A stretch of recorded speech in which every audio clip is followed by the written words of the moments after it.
How do biofilms create their complex internal water channels? Imagine tiny bacterial cities building their own underground plumbing systems without any blueprint or boss. That's what happens inside a biofilm, a slimy layer of bacteria stuck together.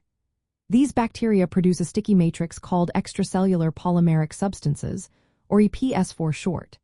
This EPS is mainly made of sugars, proteins, DNA, and fats, forming a web-like scaffold that holds everything in place. As the bacteria grow and multiply inside this matrix, they start to push against each other, causing the structure to wrinkle and fold.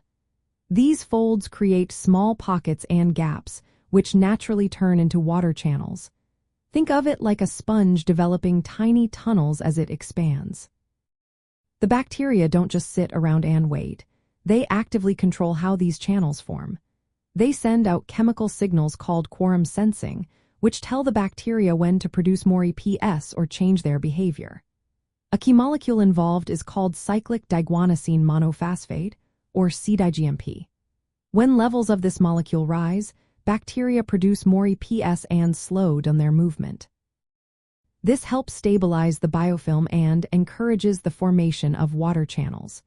These channels often look like a web or a network of tiny tubes, similar to a spider's web or a cylindrical maze. These water channels are vital because they allow nutrients, waste, and chemical signals to flow through the biofilm.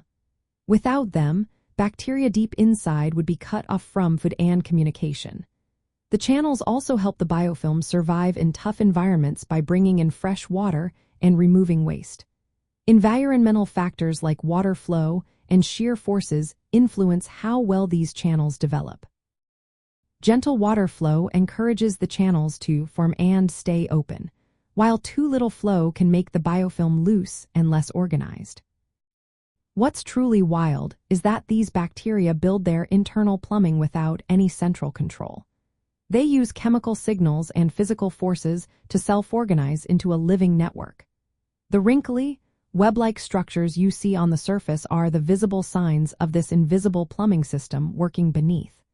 This strange behavior helps bacteria survive in harsh conditions and even resist antibiotics. So, the next time you see a slimy biofilm, remember it's not just a blob. It's a tiny, self-made city with its own complex water highways, all created by microscopic marvels.